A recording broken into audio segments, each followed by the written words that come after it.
So we're going to talk first of all about digital communities, how to build them, how to keep them safe and on track, and make sure that they are achieving as much as they possibly can. We have a fantastic lineup of speakers in store, which I'm going to introduce as we go through. We're going to split this conversation into two halves on either side of the screen break, as I say. So in the first half, we're going to talk about geographical communities, people within local areas, and how digital and different tools can be used in order to support those communities, either by facilitating some work or giving someone a kind of digital campfire to sit around and engage with one another.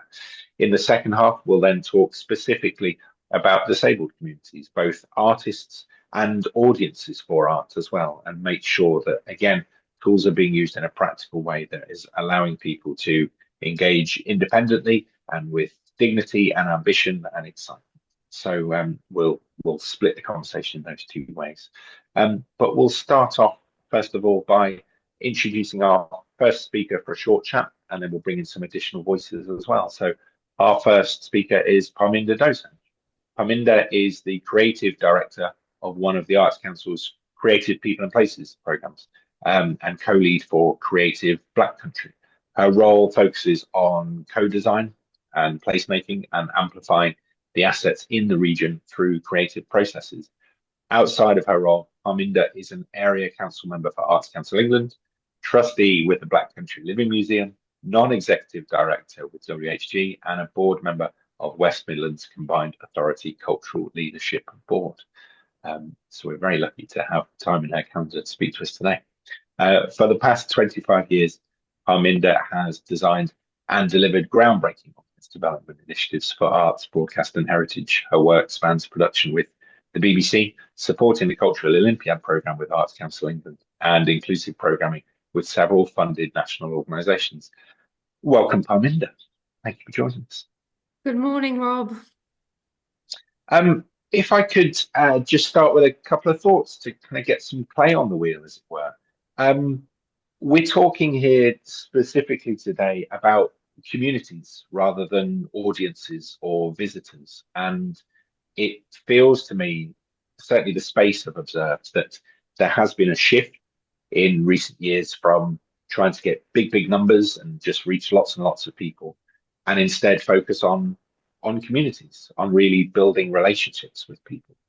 I wondered if you if I could ask your thoughts about how important you feel that distinction is, and if that's a shift that you've observed through your own work as well. Thank you, Rob. Morning, everybody. As Rob introduced me, my name's Parminder Dosanjh. I am also middle-aged,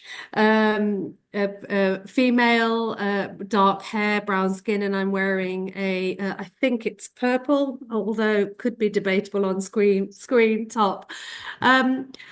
I have, I've been working on the Arts Council funded program called Creative People and Places for 10 years now. We're approaching 10 years this year.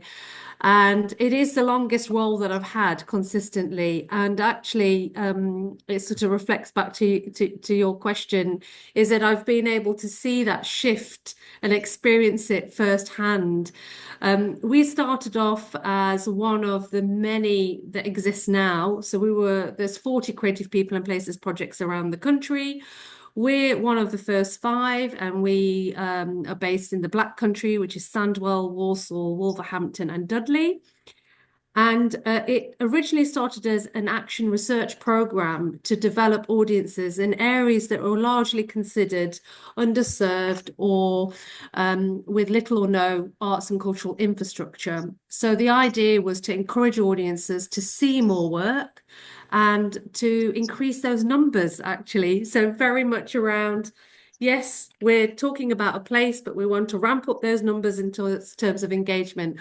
Now, many of us in this room probably have experienced that doesn't just happen. That builds, and it takes crafting and testing and slow building to really look at how meaningful community engagement starts to feel like it's activating culture in its own right that matters for that locality. And that by that I mean not sort of bringing in parachuting work in, which we all hear a lot about, but it's about growing the work and essentially working with local people and communities and just for the context of this conversation, communities I'm referring to are creatives in the area or local people or community groups, but mostly local people about making decisions about the kind of arts and culture they would like to experience. And more importantly, what are the themes and narratives that matter and that people want to share? That's really interesting. I really like that point you've made there about communities needing to be crafted and there being kind of individual cultures there. And I know that certainly a lot of people may look at community building and almost try and mirror or copy other efforts that have happened elsewhere, you know, kind of use other pilots. How important is it? Can I ask you just to say a little bit more about that idea of really crafting and building something that respects an existing culture that's already there? Absolutely. What we very quickly established was a team that was place-based, so a team from who was experienced of the area and understood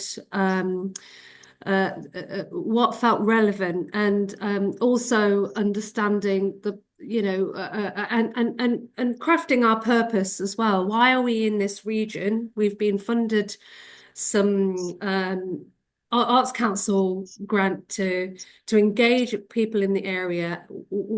What's our purpose within this, in this social and economic space that we're living in at the moment?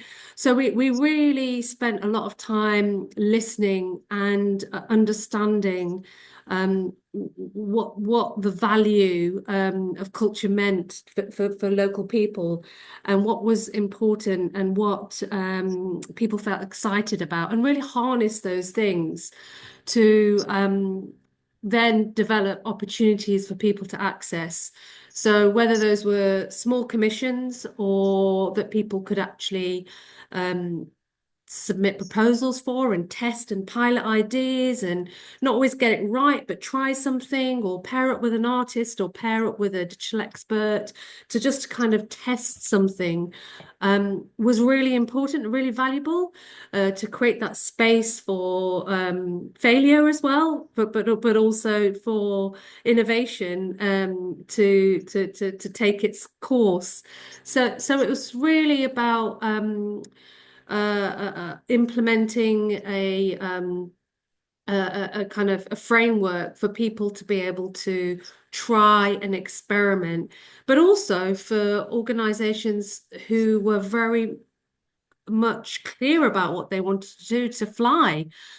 So, for example, we worked with lots of wonderful creatives who understood the community that they were in and the space that they were and the narrative and worked with us and communities to really develop ideas which have been magical in terms of its process and impact, and some of those projects I'm happy to sort of talk about a little bit more, but we're still reaping the benefit of them because we amplified them using a sort of digital outputs that complemented the stories. I mean, we were really drawn to stories in an area that has little or no arts infrastructure. It has an abundance of stories and great storytellers. So we Yeah. were really keen and excited to start from that place of strength rather than the deficit, and build that and really go with that momentum, because we could see that was the kind of the spirit of the region. That's amazing. That's absolutely amazing. That feels like quite a good time to bring in some of our other speakers as well, because a lot of what you're saying there really excitingly is echoing conversations that I've had with some of our other speakers as well. So it feels like a good time to bring them on. And I am going to, if it's okay, take you up on your offer of speaking a little bit more about some of your specific projects as well in a moment. But just before we do, I was just going to bring in two of our additional speakers, if that's all right, to join the conversation. So we're also joined fantastically today by Joe Capper, who is Collaborative Program Director for Grand Union here in the Midlands. Jo herself is an artist and curator, an educator, a community maker. She has co-created alternative community-led programs that work towards genuine regenerative change for individuals, communities, and environments. And she'll tell us a bit more about that specifically, I hope, as well. And then using the tools of culture for social change. She's worked with Grand Union to initiate their long-term collaborative program, the Growing Project, which, as I say, we'll hear more about in a moment. And I'd also like to welcome Rachel Farah. Rachel works across creative industries, community engagement, and immersive technology to facilitate innovation and develop strategies and build partnerships. She has created high-impact, inclusive ecosystems supporting older adults, people with learning disabilities, young people, and currently Rachel co-leads CWX and Createch Frontiers for Coventry University, two multi-million-pound regional growth clusters focused on creative technology. Hi, Rachel. Hi, Joe. Thank you for joining us as well. It's really nice to see you. I wondered if I could start with you, Joe, if that's okay, just to tell us a little bit more about the work you've been doing with Grand Union and the Growing Project specifically, because I think this is a really, really nice idea of building a community for a project. Is that okay? Yeah, sure. Good morning, everybody. I'll just start with a description. So I'm a middle-aged white woman. I've got light glasses and mid-length light hair, and I'm wearing a black top and a brown cardigan. So I guess, yeah, Grand Union is an artist gallery and studios that's based in Digbeth in Birmingham, and I think the sort of context of the organisation and also the context of a post-industrial city and the difficulties that we're living with, particularly for those who are experiencing crisis or not getting the support that they need more generally in society. And as Rob said, that the work I've been doing is really an action research project that's looking at how we can use cultural capital for social change. So in 2019, I developed a sort of pilot project called the Growing Project, which was essentially an opportunity to work with a community in a homeless hostel in the city to think about how we could have a wider conversation around sort of social and environmental injustice and how we could sort of come together to sort of build a better community. I think the work that we're doing is always thinking about how we can build community of interest, but also connecting and bring other people. And I think, I guess the tools of culture is that we have an opportunity to tell stories. And I think one of the sort of major developments for us, as well as doing the work with the communities, was our ability to be able to create sort of short films that told the stories. And for us, it's really important that we tell those stories with respect and sort of give space for the people that we're working with to tell their own stories. And I think the work that we're doing as well as like very centered upon like sort of localized community, that we're really interested in sort of global conversations around sort of the difficulties of sort of the world that we're living in right now and the multiple complex crises. Yeah, that's really interesting to hear.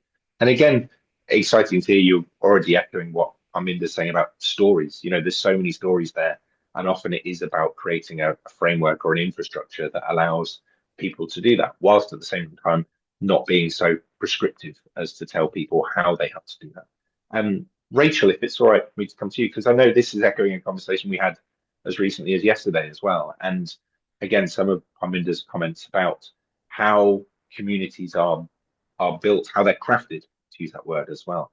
And again, you spoke to me yesterday about that exact topic, about how you can't just kind of mirror something that's been done somewhere else. Can I ask you to talk a little bit about your own work and maybe some of those observations again? Absolutely, yes, thanks, Rob. To introduce myself first, then yes, Rachel Farrer. I'm a middle-aged white female with short blonde brown hair, and I'm wearing a pink blouse. Yeah, I mean, my experience of communities, and I really do like that word, although it's not a word that often actually is used for some of the sort of things I'm doing at the moment. As Rob said in the introduction, I'm working on a couple of really big sort of regional strategic projects that are, huge investment going into them, that are they're formally called clusters, but actually, if you really unpick what that is doing, it's about creating a community. If you talk to the sorts of businesses and the organizations that we're trying to bring together who work in the creative industries with technology, actually what they want is a sense of community. They're saying we need to build better connections. We need to get to know people in a more real way. We tend to work very remotely and we're quite isolated because of the nature of our work. And so we want to build more connections. They are, the nature of those projects is we span sort of SMEs who are quite formal, established businesses, right down to they're not necessarily freelancers, but individual artists who are set themselves up as a small business, but working at really either ends of that spectrum, and they both really recognise the kind of value that each other has. So there's this need or this interest in, sort of arts and culture to really intersect with the creative industries in both directions. So in those big, sort of strategic initiatives, there's always this sense of it's a bit of a numbers game and we're trying to reach as many people as we can, and it's all about that kind of big impact. But actually, to achieve that, and this was the kind of conversation Rob and I were having yesterday, it does start with the kind of real on the ground, day to day. Are we creating opportunities for people to come together and talk to each other? Are we listening to some things that people are really saying? Are we having some actual conversations rather than making assumptions? Is it going to be more impactful for us to run some kind of initiatives or deliver some activity that supports a handful of businesses, but it's meaningful and it impacts and change, and then that impacts and change somewhere else, and that gets passed on through the community, rather than doing some kind of big overarching program that maybe we can, write in a report that we've reached 1,000 people, but if really all they did was, fill in a form or something, it's probably not had much change or impact on what they're doing. So for me, communities, or particularly in the work I do, this constant pull between needing to have that big impact in terms of the work that we're trying to achieve, but also what does that actually look like day to day? And probably if we address that day to day, it will have more of an impact on the bigger picture. Yeah, absolutely. That's fantastic. Thank you, Rachel. Parminder, do you mind if I come back to you? And again, we can kind of go back into some of the examples you have, but also I'm really curious to hear your thoughts on what you've just heard as well, if that echoes your experiences too. Yeah, I mean, I think first and foremost, what in our experience, we tapped into and we really spent time understanding our local communities that existed. Just to clarify, I didn't necessarily mean that we crafted communities, but we thought about how our role within this context would work, and that was really crafted. So it was really thought through, and it was thought through by making lots of mistakes and actually trial and error, and really exploring the value that we brought to the area Yes. through our program.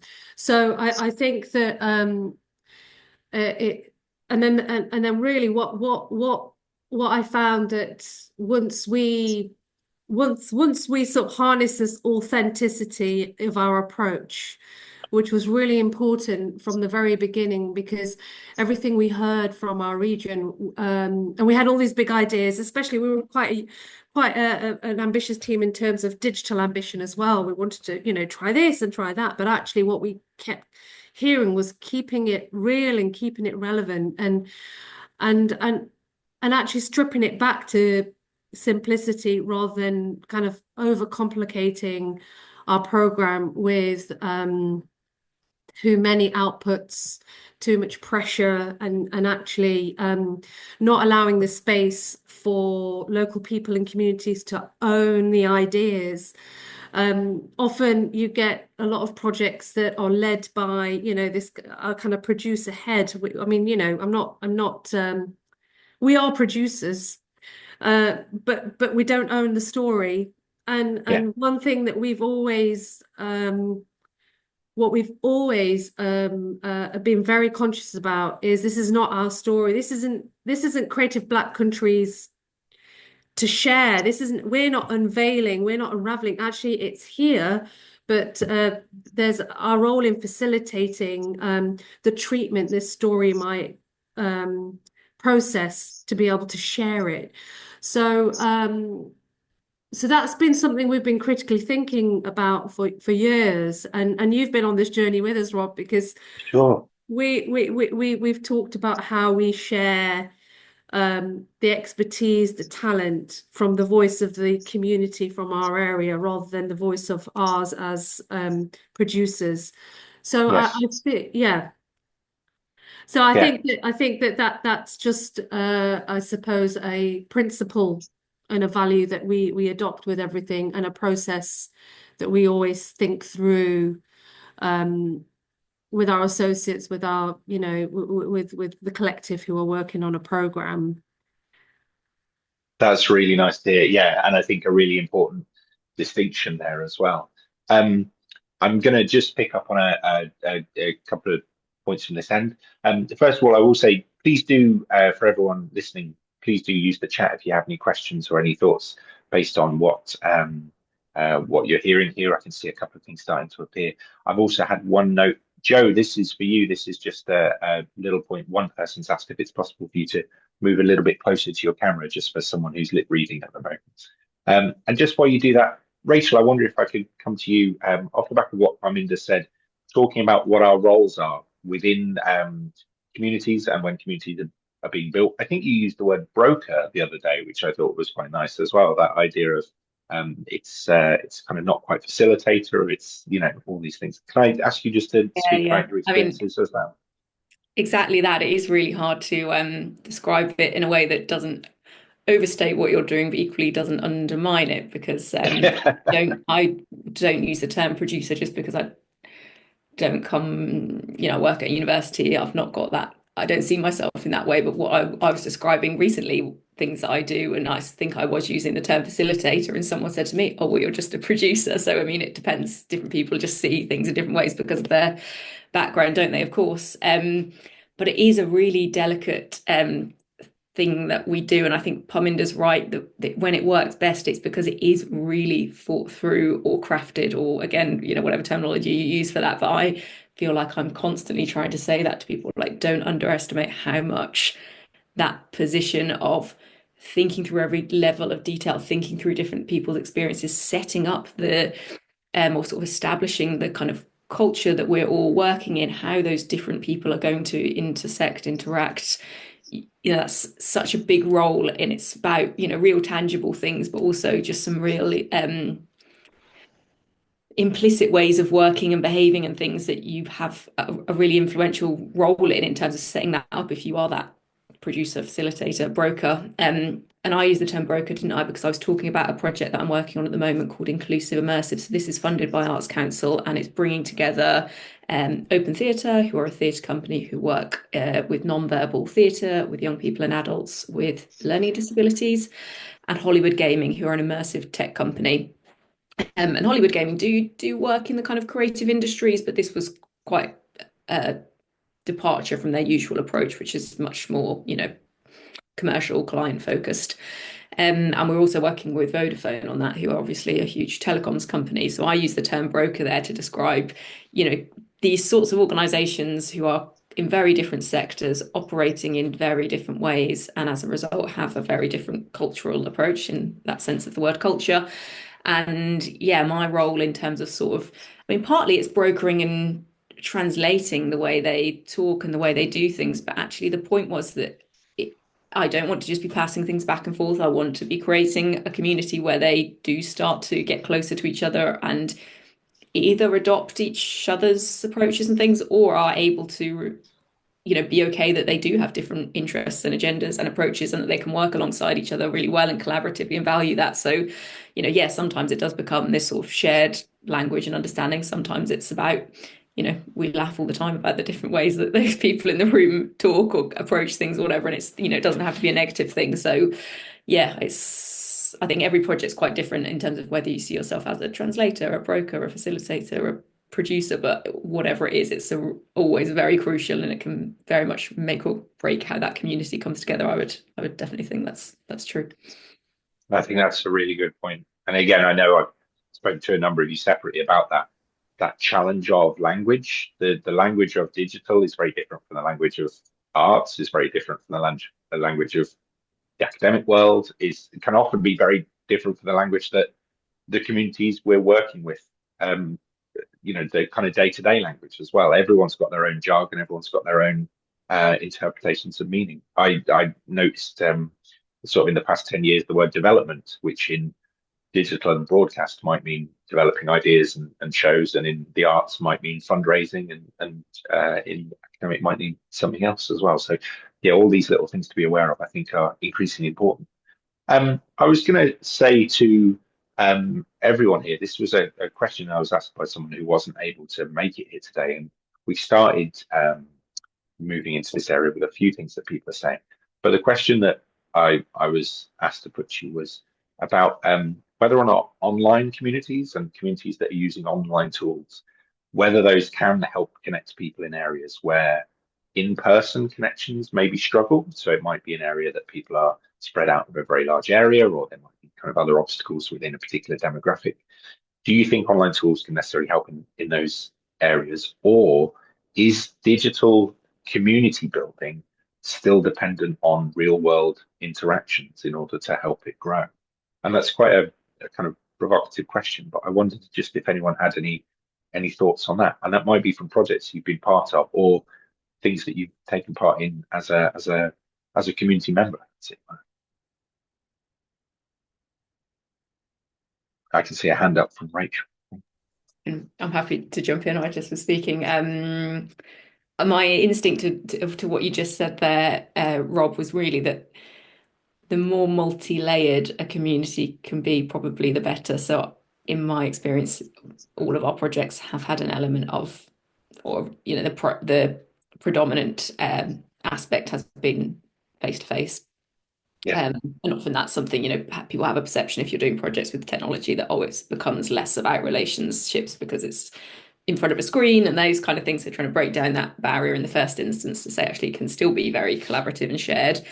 But if you can layer into that this sense of digital community that sits alongside it. So we spoke about this yesterday. Is it a WhatsApp group that lots of participants are involved in, or is it that they are, say some of our projects, we have members of the projects part of the kind of planning team and things. So we'll often meet on Teams or on Zoom, and they're coming part of those conversations, otherwise they wouldn't have been able to, or tools like that actually just add this another layer of you're part of this project, this community in another kind of way.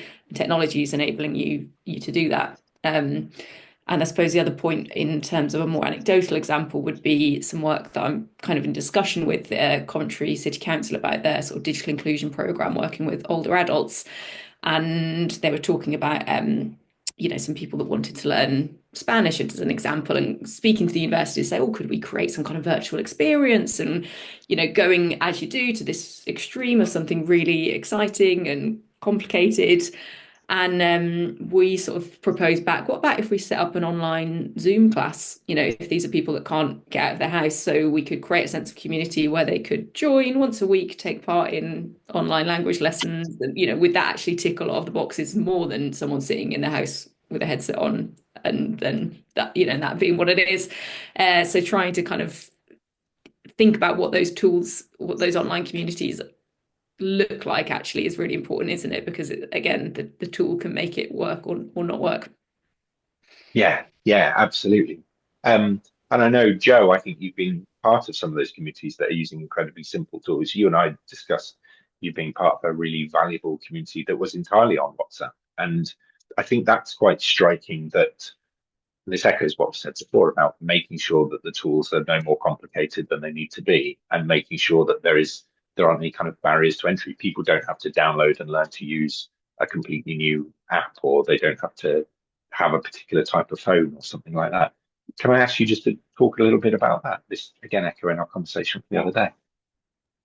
Yeah, sure. I believe we was talking about, I guess, COVID times, which everyone has their own experience of. But I guess the work that I'm doing is very keyed into civic infrastructure, and particularly sort of around community activism. And so one element of that has been sort of a food justice network that has grew, which exists as a simple WhatsApp group. But what it does is platforms and brings together all of the work that's happening across the city. And I believe it's shaping it to making it more sort of, I guess, responsive, but in a sort of good way. And I think it's able to sort of make really visible the difficulties around sort of food insecurities and the experiences that people are experiencing. I guess the interesting thing about that at one level, but in terms of the actual sort of, what that work is about that person-to-person interaction. And I think for anybody that's in a crisis or experiencing difficulty, a sort of in-person sort of communication and connection is so incredibly important. I think a lot of the people that we work with, they're sort of pushed around from lots of different services and experiences, and often they just need somebody to sit and hold their hand to make them feel like a human being in the world. And Yes. and I think and that's where it's more difficult for digital to sort of do that. I mean, I know that we're here on Zoom and we're all sort of become really proficient, but there's many people like the older community that still don't operate and sort of see those platforms. So I think sort of, we have to, like you said before, Rachel, is talk about layering and sort of that experience of community building, using the tools if they're useful, but not for the sole purpose. Because I think, for me, I would much rather have the majority of my time as sort of in-person interactions, having spent a large portion of my career in education and teaching, and seeing the crisis that happened in sort of learning that is purely experienced on a digital platform is problematic. I think for culture in general, going to a music venue and experiencing art together with other people in person is really important as well. So yeah, I shall stop there. That is great. Thank you, Joe. Thank you. And I'm going to acknowledge a comment in the chat that's picking me up on something I said before, and quite rightly so. I've referred to real world interactions, and of course, for many of us, digital is part of our real world. So yeah, Joe, you were using the word in person, and again, there's a number of other phrases discussed in the chat. So huge thank you to, I think, Aisha, for picking me up on that. Absolutely right. Parminder, I wonder if I can come back to you as well, just to talk again about, I suppose, kind of tools and communities online and things like this. We obviously the length of time that you and I have both been working in this area, we've seen things kind of rise and fall a little bit as well, and different tools become available, and maybe fall away from being used quite so much as well. Do you feel that there are any particular tools that have been particularly useful when communicating with people and in terms of building communities? And it may be that those tools are as simple as people using email or text or WhatsApp or something like that as well. Do you have any thoughts on tools that can be used to communicate, facilitate those groups? Um, it's quite a tricky question because we cover well, we try and cover an entire region, and Yes. actually working within the online realm is really helpful for us to be able to navigate through some of those barriers of working across the region, on a thematic program, which we did with 100 Masters, as you remember, which was really about telling the story about contemporary skills and expertise of the Black country, because often we would hear about the goods and the greats from the past, but never about contemporary expertise. So what we wanted to do very much was tell the story of the now, and we lent into a lot of digital tools to be able to do that, because we were faced with so many physical barriers to engage people actually at the time, and you worked with us in terms of advising us and working out and testing what was right. So we tried a multifaceted approach actually. We worked with the local newspaper and created one of the first AR augmented reality supplements in the country, which animated the stories of all these wonderful artisan crafts from the region, and it meant that every reader needed a smartphone. So was that, in hindsight, inclusive in terms of access? Probably not, but we tried it. It meant that, they would need to wave their smartphone to be able to access that content that would pop out from the piece of print, which was the expressive star. We also complemented that with, and this is where we saw the real build actually through the online storytelling. So crafts people and really looking at making and skills across the a broad lens. We did a sort of storytelling a whole film series which was very clear, very simple, subtitled, and reached millions of views very quickly, and built this online community within weeks, and have managed to sustain some of that. So I think that was a really good tool to use to build a community across the region. And this is going back 2017, 2018. Yeah, absolutely. Pre-COVID. Yeah. Yeah. It's interesting seeing as well, I think, how things have shifted, and with that passage of time, you've really got me thinking about something that was said earlier as well. So I know Joe, for example, has talked about working with older community members that might not have such a handle on technology. Rachel, I think your experiences you've had a couple of experiences that have countered that a little bit as well. You've spoken about some of the projects you've done with older people who are very adept with tech, and in fact have maybe had careers in the tech industry as well. Can I ask you just to talk to that? Because I think it's a really useful counterpoint. Yeah, I mean, I suppose the point is, isn't it, like you can get people of any walk of life who will or will not have those experiences, but it was a wake up for me, because I was looking at some work around older adults, and the way that was defined actually in the city council's scheme was 55 plus, which horrified many people that I know, but was just used as a point to say, how are we defining older adult in itself, but that's saying, there's people in their 70s, 80s that have had careers in IT. I was speaking to someone that had been an IT director his whole life. He was nearly 80, so to presume that he wasn't up to speed with things wasn't right. And equally, though, that probably his career didn't reflect some of the more emerging technologies. So he was, there was things he was interested in learning, but he was perhaps already more advanced and more interested than someone else who hadn't had that kind of career in technology. So that was definitely sort of a bit of an eye opener for me. Yeah. there's a new generation, isn't there, kind of moving into that space.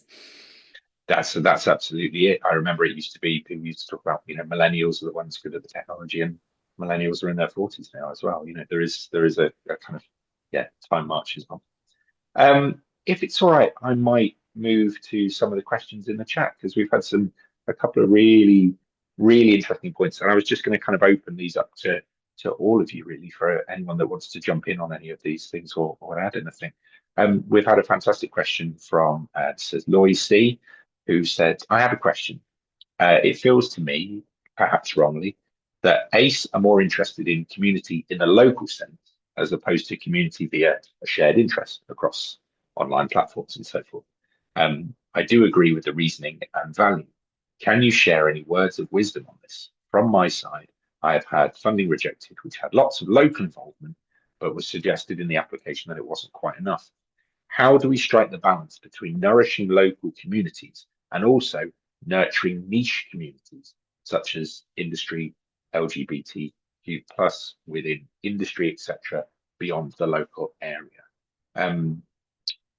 Rachel, I don't want to pick on you, but I know we've had a little conversation about kind of niches often being a good fertile ground for really strong communities. But I don't know if you have any thoughts on that. I suppose I've got thoughts in terms of what I think is most impactful and important, and then thoughts on how to secure funding, and they might not always align in truth. That's interesting. We found all of the projects that we do, there has to be a point where you're making decisions about the geography, and lots of funders, in some ways, ACE are perhaps more flexible than others that want a very specific geography, and lots of the projects I do around really the fundamental driver is kind of economic growth. So it's how our creative industries, cultural industries driving the economy. So they want to really be able to look and say, right, we invested this money in this region or city, whatever, and here's the output, and for it to be quite measurable, and in some respects, perhaps not that interested in what happens to make that impact. So they do need to define it. And if we're doing, calls, or we're offering out grants or bursaries, it's really tightly bound by, you must be working in this geography to access that kind of fund. So we have these ongoing debates of, okay, if we're talking about the West Midlands, for example, how are we defining West Midlands? Is it the combined authorities definition? Is it Innovate UK's definition? Is it, I don't know, certain universities are in the space, so it's the cities that they sit in, and there's loads of different ways you can do that, and sort of pros and cons. But the reality of what it actually looks like is that sort of stuff is irrelevant, isn't it? Because to me, geography is relational. Everyone is going to spill out of those lines in different ways, in different blurred ways, whether that's, people that work somewhere but they live somewhere else, whether it's a project that sits on the border of somewhere, whether it's a supply chain that moves in and out, so it's helpful, and it kind of has to be done, because you sometimes needs to be able to make some decisions about things, but it does cause problems. So I don't know that really helps with the question, other than to say, being aware of it and being smart about it, I suppose. If depends what funding calls you're going for, if they are looking for something that's place-based and localized, or if it is looking to make a national impact. And I think you can align with particular priorities for Arts Council that are talk about that in different ways. So it's making a decision about what you're saying or claiming your project is going to do, and then making sure that the way you're writing your application meets with that. And hopefully then within that you can find a way of making sure, and I think what the point we're making is, isn't it, that just by nature, any community that you build probably will transcend whatever those boundaries are. You're not going to stop someone from Googling it or looking it up or taking part or joining in or hearing about it just because they sit outside of some kind of boundary that you've written down in your Arts Council application. That will happen anyway. So I don't know if that is a helpful answer. I think you've kind of got to do a bit of both, really. That's really interesting, Rachel. Yeah, thank you. Joe, Parminder, I don't know if you want to add anything to that, or if you've got anything to share from your own experience working with funders. I don't know. I don't want to put you on the spot, so.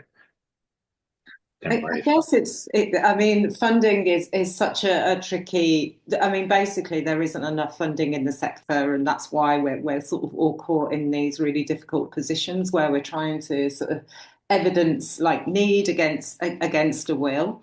I think it's like examining the intersections and looking where the opportunities are for sort of commonality and connection, and sort of using that as the opportunity to develop something. I think I really feel the problem of like sort of, you know, wanting to sort of like really address the specificity of like a particular community, and like really with ACE and their sort of cultural strategy, you feel like you should be able to address that. But I think sometimes the way that those applications are measured against like sort of wider sort of like competition, and sort of there's no, I think it's increasingly there isn't like sort of the exact way and the perfect way of doing that. And I think it's try again, and sort of you know, we support artists all the time to sort of develop projects and ways of working that's inside and outside of a gallery or a frame. And I think that sort of you have to be convinced by your own work, and sort of, and that is the motivation to continue, and not sort of like always hold it up for what funding is available. And I think like sort of that will is the thing that will see it through. If you have to adjust it because you don't get as much money, or you know, you will find a way. Always stay hopeful. That's good. That's a good positive comment. Thank you very much, Jane. I was going to say we've had a couple of other questions in that chat. I just want to acknowledge we have had a question about safe digital spaces and maintaining security and safety. We've actually got a session on that after lunch, so we're going to come back to that. And we've also had someone asking about disabled audiences and neurodiverse communities, and we're going to be talking about that after the screen break as well at 11:45. So a couple of those will be covered elsewhere in the day. So if it's all right, I'm just going to park those for the moment. But we have had a couple of other excellent points. Lara Ratnaraja has said there is still a tendency in the cultural sector to talk about communities in a colonial way, which still others, which still presents a certain type of culture which people apparently need to engage with through outreach. How do we shift the power dynamic? Communities are not homogenous. People have their own culture and demographics, and generational migration means this is always in flux. There are a myriad of cultures being produced and broadcast.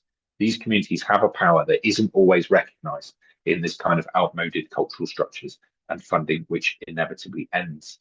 I think that's a really interesting point. Joe, you and I spoke the other day about who owns communities. You know, I mentioned you joined a couple of communities, and I was saying, well, are these moderated? How are things kept on track? How is someone having to make decisions about kind of who's in and out?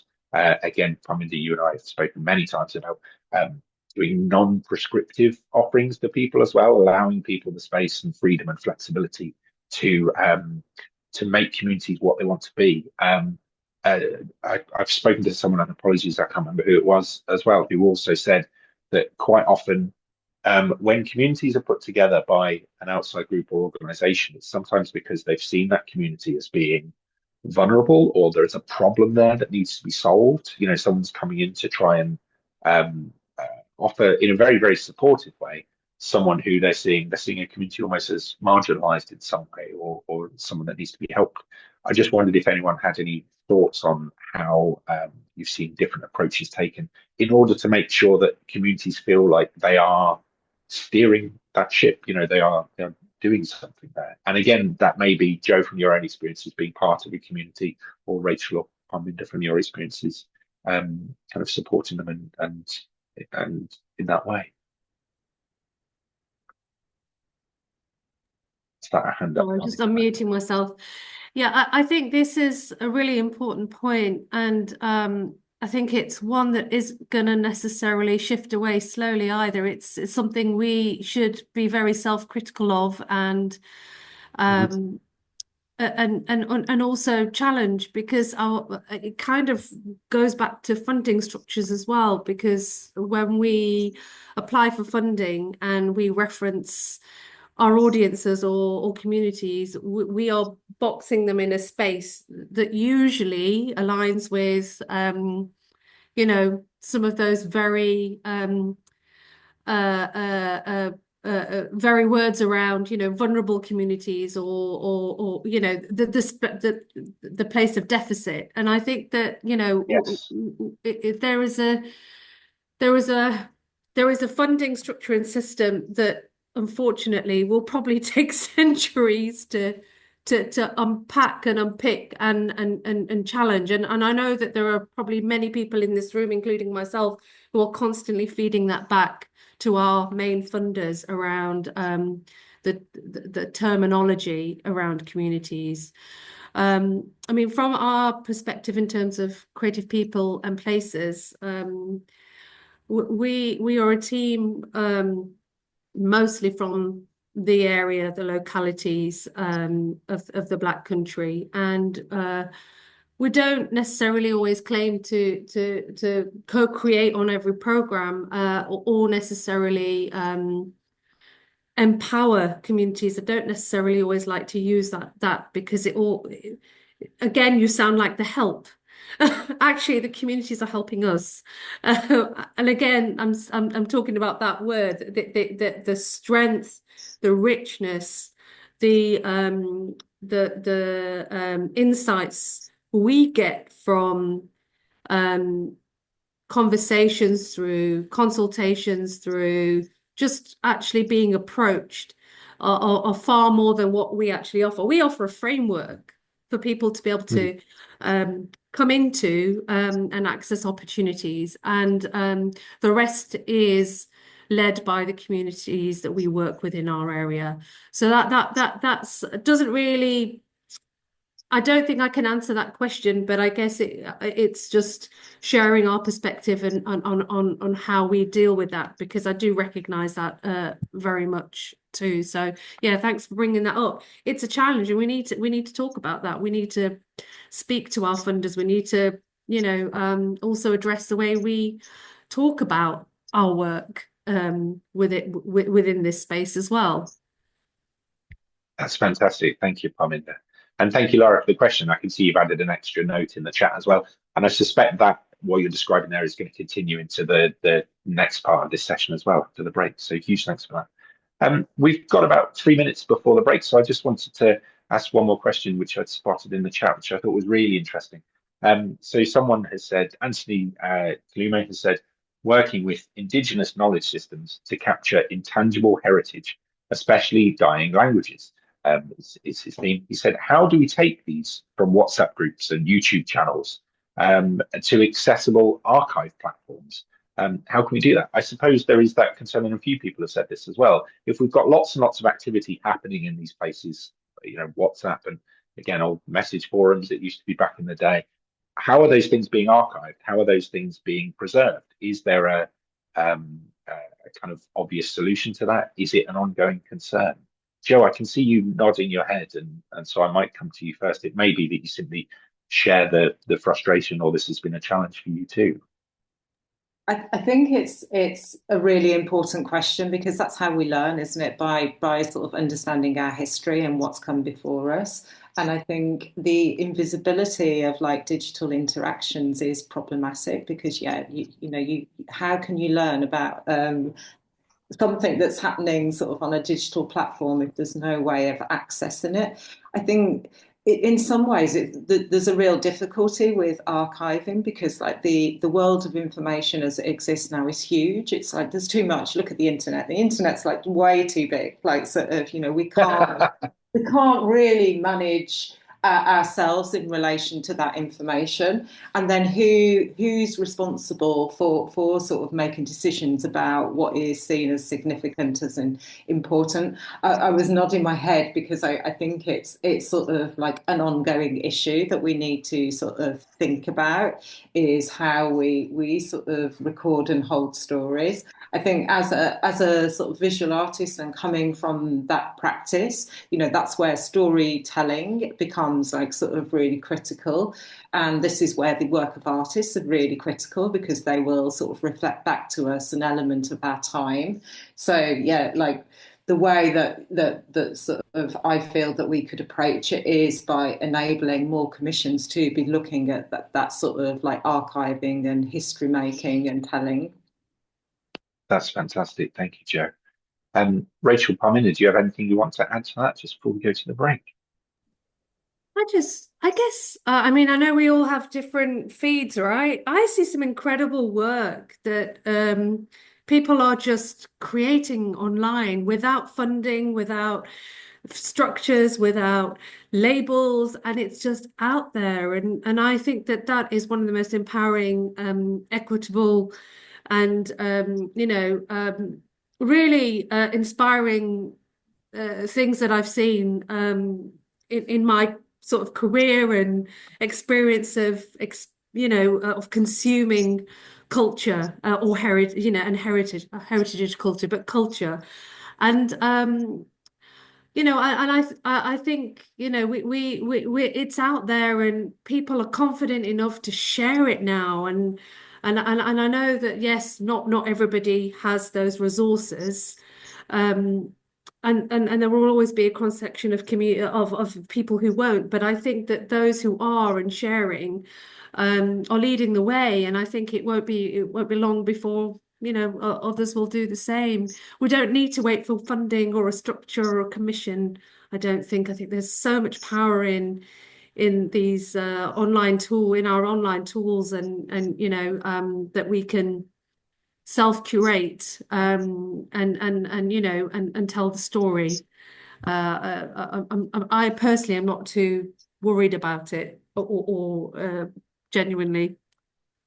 Yeah, yeah, that's great. Thank you very much, Parminder. I think we're going to continue the conversation again, talking about communities and talking about ensuring that, make sure we're ensuring accessibility and inclusivity in these online communities as well. We're joined by a number of speakers, but I'm going to introduce, first of all, Zoe Partington. Zoe is an experienced leader and consultant in her specialist field of cultural inclusion and accessible approaches. She was recently appointed CEO of DaDa and co-director of Disordinary Architecture. Zoe is a contemporary visual artist who uses her experience of being partially blind and living with a chronic condition, and has created a unique perspective with a historical and contemporary research-led practice in her art. She develops installations and viscerally powerful audio-visual and tactile representations of disabled people's journeys and experiences through landscapes and built environments. Zoe has won several awards and scholarships, and neon signs called Painting with Light will be launched at DaDa Fest this year. Zoe is also a member of the Space Board as well, and has been part of our Access mentoring program and Access Action Group that we've been doing recently. So I'm thrilled to have you join us here today, Zoe. Hiya. Hello. Hi. I wondered if we could start off with some initial thoughts, really. And as before, a lot of this is going to echo some conversations we've had in the run-up to this conference, really. You made a really great point recently, saying that enabling disabled artists and audiences, enabling them to engage with the arts, opens up more successful ways of working for everyone. Can I please ask you to say a little bit more on your thoughts about that? Yes, no, of course. And I'll just do just a little quick description. I've sort of got blonde hair that's down shoulder length, wearing glasses, and I'm wearing a fleecy top. So a bit chilly this morning. But I've got a cup of tea by. And hi, yeah, that also, thank you for the introduction, Rob. Sounds all very serious, doesn't it? Which I am, obviously. But also I think in reference to your question, and an idea for starting, I think the thing for me is about making inclusion and accessibility and involvement of disabled people, and disabled people being very broad range. And obviously important to say, yes, I am a disabled person. That's why I have a passion for this. But I have passions for many things and very sort of, intersectional in all sorts of different ways. But I think it's about the joy of it all, and it's how we make it fun, interesting, and work for everybody. Because I think if inclusion and digital accessibility if we're talking on the functional side, it becomes fantastic for all of us. And we can reference that back to things like, the deaf community and Nokia way back, realizing that, phones and phone messaging, that text messaging enabled other communities to access communication, I suppose. But now we all use it. We don't sort of think about, that's a tool for deaf people. We think that's a tool for all of us in many ways. So that is fantastic. And I think that's when it starts to broker into everybody's lives in an everyday capacity. And I think when it does that, we don't see it as a sort of special access add-on or a special feature. And we have to always be really careful about and if we look at disability culture and disability history and disability heritage, disabled people were framed in that special framework. They were othered, they weren't like the rest of us. That's including myself. I was another. And so I think it's really important that we all work together, collaborate, and that disabled people need to be in the room or digitally present in anything that you're doing, because otherwise you're going to have huge gaps in it, and you're also going to miss out on the unique parts that you can put into the work that you're doing that actually make it more exciting, and particularly in art and culture. That's why we're here, isn't it? That's why we all work together, because sometimes we can break the rules, challenge things in fun ways, Yes. and look at, I suppose, dissembling power. Is that what I mean? Breaking it down,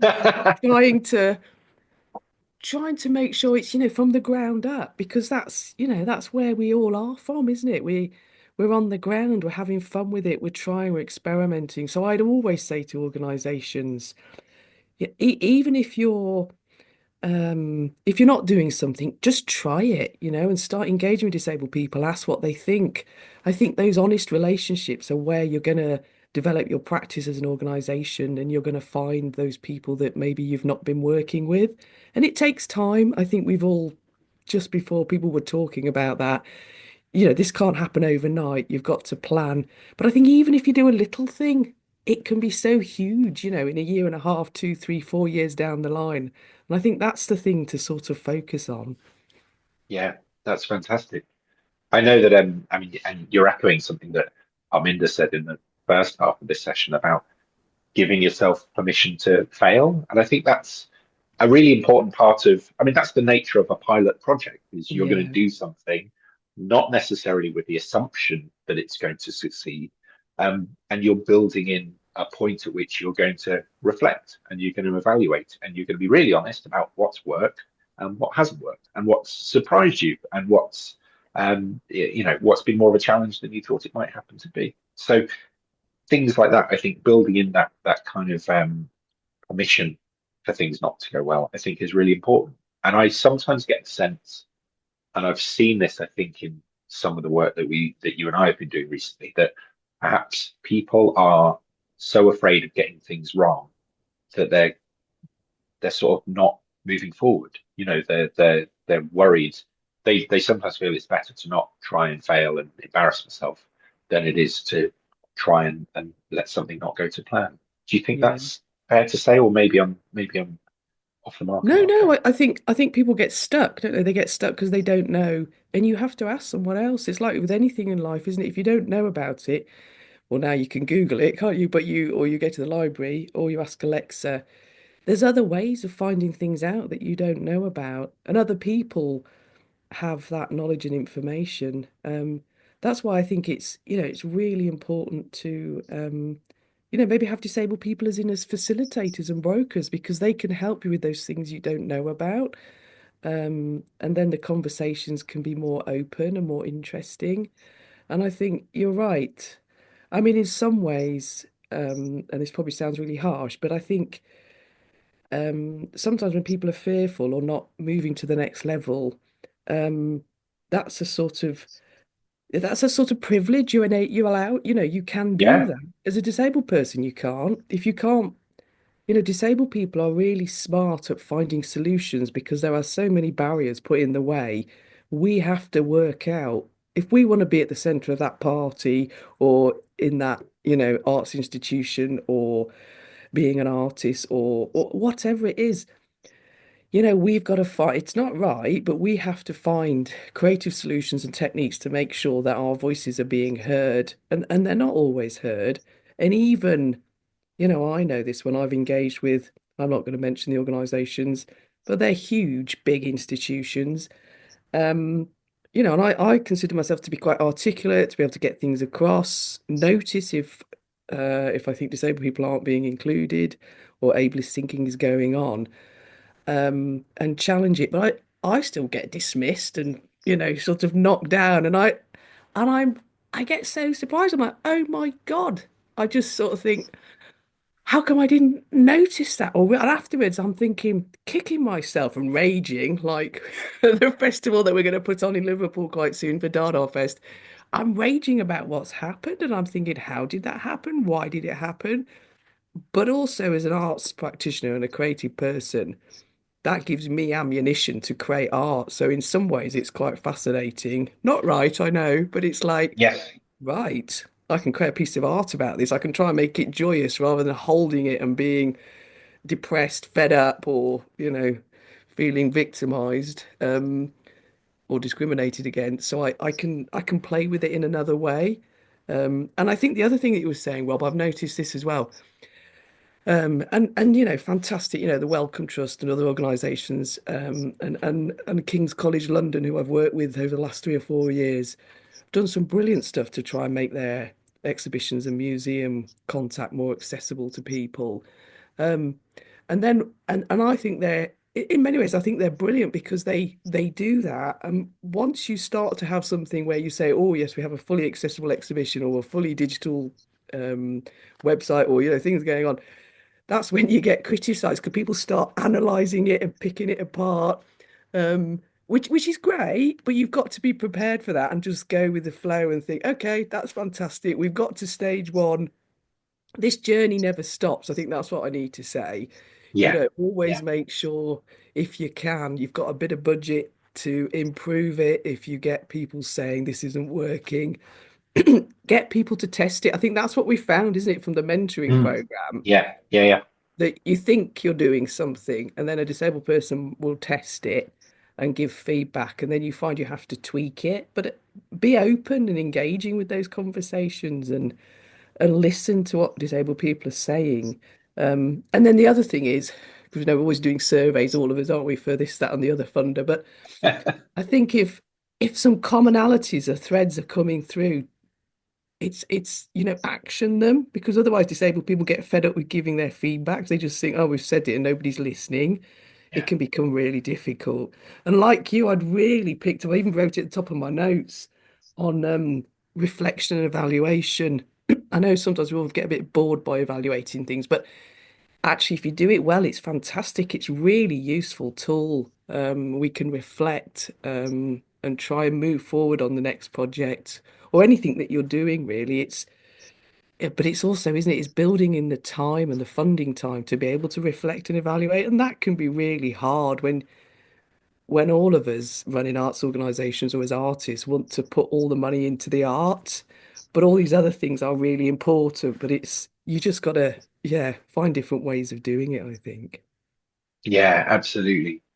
And I think it can be really exciting when, you know, you find different ways of doing things that do feel, I mean, someone's made a comment in the chat about making sure that inclusion is centered, not just added on. And when you do find ways of making the inclusion, and you're like, this is part of the art. This isn't just, you know, something that's kind of bolted on. That's fantastically exciting. I mean, you yourself as well have spoken about how there are a large number of digital tools that have been created in order to help the disabled community. And then you have a frustration, which I absolutely share, where people might get hold of those tools and then overcomplicate them in a way that they're no longer problem solving for a disabled person anymore.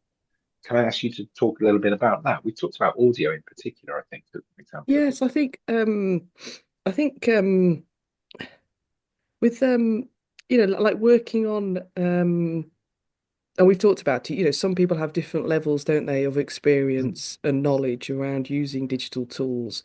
So it's always thinking about um, things being intuitive, I suppose, because not everybody knows which button and how to press this and how to follow through. Even things like we were running an architecture course called Architecture Beyond Sight, and we were one of the main things was to make sure that the blind artists that came to that course could access literature that architects read, and then we had to sort of think about a lot of those things were in publications. They weren't available as audio formats or even as digital formats, actually. But using I've completely forgot the name of it, like Kindles, to Yeah. access text. Um, we had one blind user that said, "Well, I don't know, I can't convert it. I can't seem to get all of these things to work on my Kindle." And then another blind user who was absolutely fantastic at text said, "Oh, this is how you do it." But I think this is where sometimes it's why you need disabled people to come together because they can teach each other skills and tricks and how to do something. But at the same time, we need disabled people developing the software. They're working in the technology. And we know some of the big organizations like Apple have got, disabled people on the teams and they're developing it and, creating that thinking and testing things. There's this testing thing that has to go on, isn't there, all the time? Um, but they do have huge resources, so I'm not, I'm very aware of that. But for us, like with, smaller arts organisations or arts organisations generally, it's all very tight, isn't it? Being able to have that budget to make sure you can bring disabled people in to be part of that whole process as testers. But I think it's important that they're there because your end thing will be much better, and you probably don't then have to change it longer term. It's like a building, buildings. If you have disabled Mm. people working with you at the beginning and with the architects, and the architects are listening, things don't need to be changed later on because it would have been discussed at the onset, really. Yeah, that's fantastic. That's really brilliant. This feels like a really good time to welcome back two of our speakers from the first half as well. If I can ask Parminder and Rachel to come back and join us, because again, I know a lot of this is echoing work they've done in a similar area, and I know that they'll agree with a lot of what you're saying.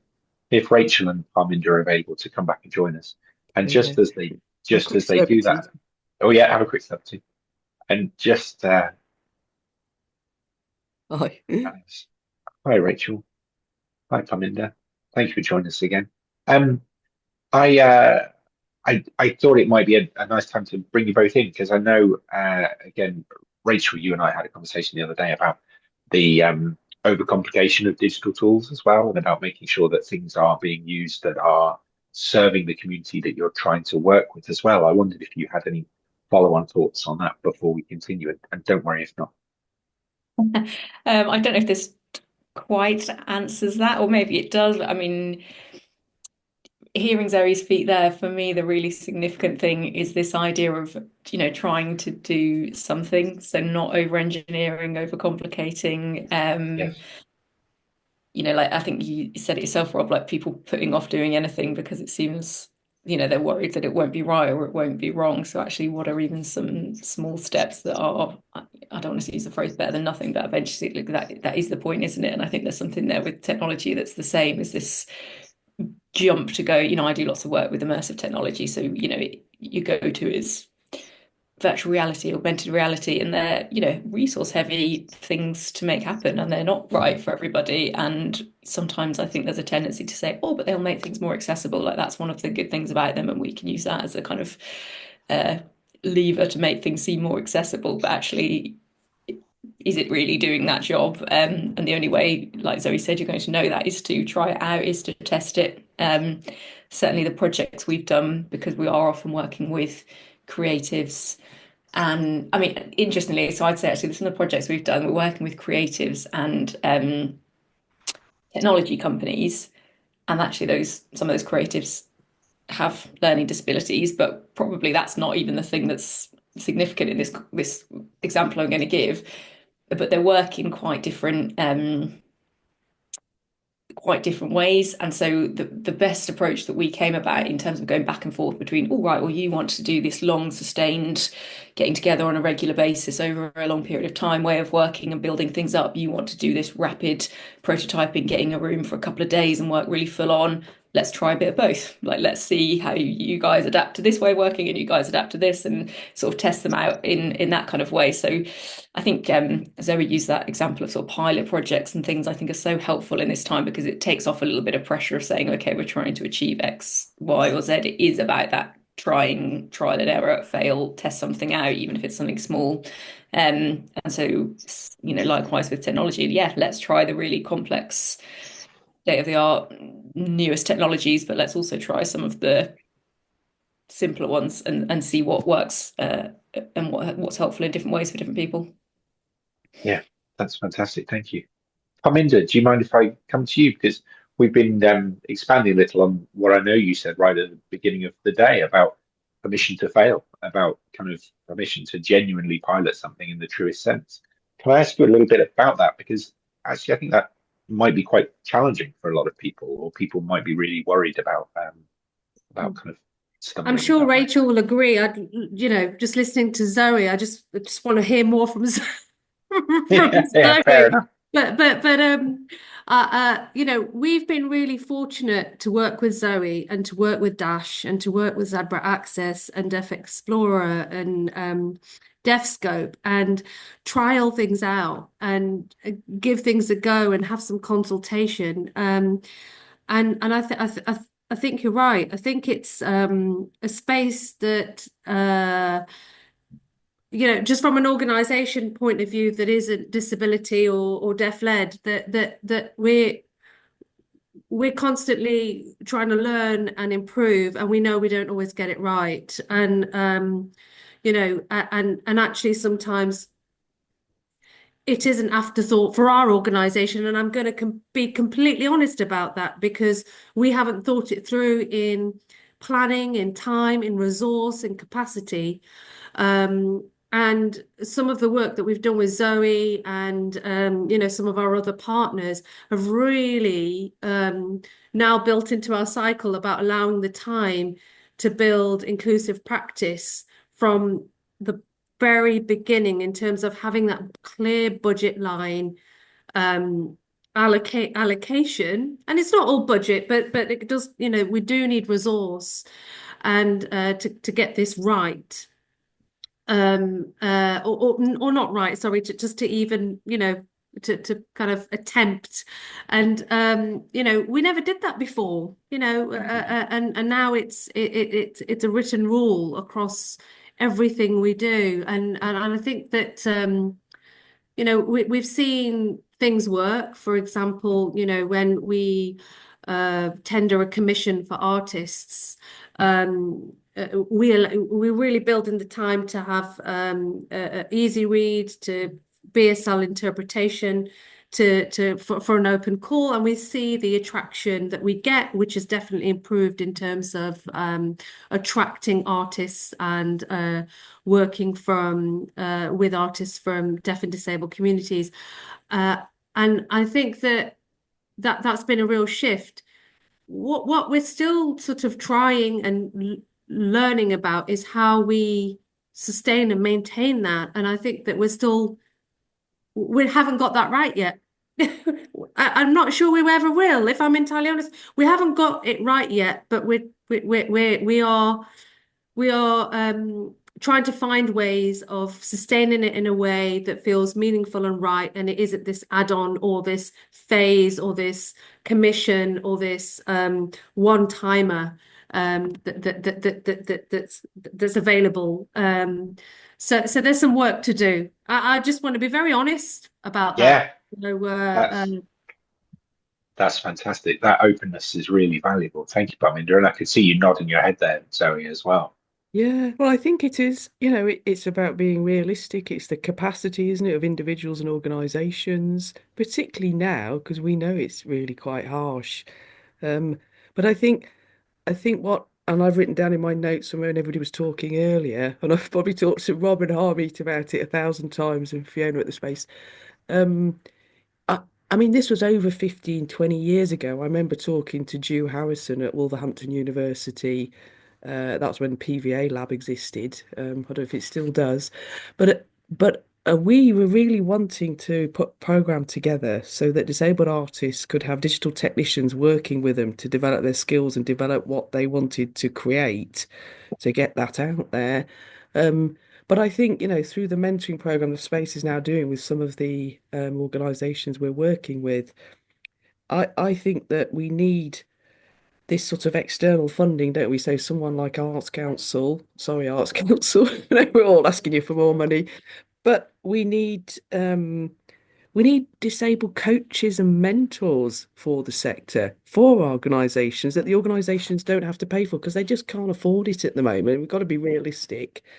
Yes. And for those disabled artists to be trained up as those brokers, I suppose, because this helps with the representation. And I think the way that that's facilitated, you sometimes in the business sector, they do that more efficiently than we do in the art sector. But sometimes I feel it's still quite medicalized, the whole representation thing.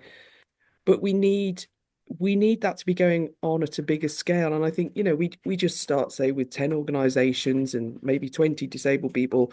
It's about that capacity because they're there, and then we continue that development and training because it's the real conversations I think that go on with those arts organizations and disabled people that move practice forward. And even I know I was working, and this was on a program around the Cultural Olympiad for 2012, and I worked with an organisation, a university actually quite big, but they had many museums, and their education. I mean, you probably all know this, but lots of times education departments get asked to deal with all the accessibility often within organisations, rather than being across the whole organisation. And they were struggling because internally they said they weren't they weren't being heard. And I suppose with my disability activist head on, I was like, right, you've got to get out and tell the story about what you're doing in your museum, so that people internally in your museum hear it from the outside. And Yes. then budgets shift very quickly. Things seem to change and shape. So that's just other, tips and tips and trials and things that you've got to sometimes, haven't you, find ways of the work that you're doing that is changing practice to sell it and promote it and get it out there. But at the same time, credit those disabled people you've been working with, because I think, I mean, this is just because I've been doing it for so long, isn't it? That sometimes those disabled people aren't credited and the organisations credit themselves, but they don't credit the team effort, I suppose, is what I'm trying to say. Yeah, I see what you mean. I absolutely see what you mean. It's really interesting, isn't it? And I know that some of the work we've been doing on the recent mentoring program has been around the stories that are being told and about how those stories are communicated, how those statements are made. And it comes up across, I should say, it comes up across the board if anyone is doing anything that's moving forward and trying to make a statement and to change the world that we live in some way in order to make it more inclusive. Anything that you're doing, yeah, speak out, speak about it, make sure that people know that you're doing this and that you're being held up as an example. I think that's really important to do. You and I have also spoken a little bit about even the words that we use. We've used the example of museum audio guides and museum notes. So are disabled people involved in writing scripts? Are disabled people involved in the curation of exhibitions as well? If you've got a piece of, let's say, if you've got an exhibition of sculpture, are the pieces being described in the materials being made available to, for example, a visually impaired person? Are those pieces being described in the ways in which a visually impaired person consumes the world? So I think you gave them the example of saying, well, I would like to know how something feels. I would like to know how heavy something is. I would like to know if it's hot or cold to the touch, things like that, rather than saying it's grey and shiny or something like that.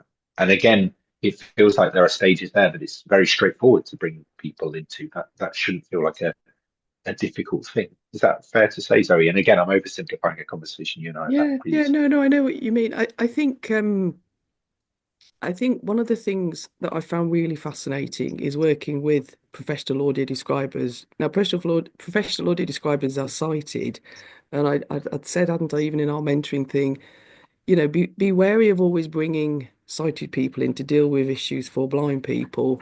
Make sure Yes. you've got blind people present as well, because the conversations will be more interesting, and highlight issues as well that are fascinating.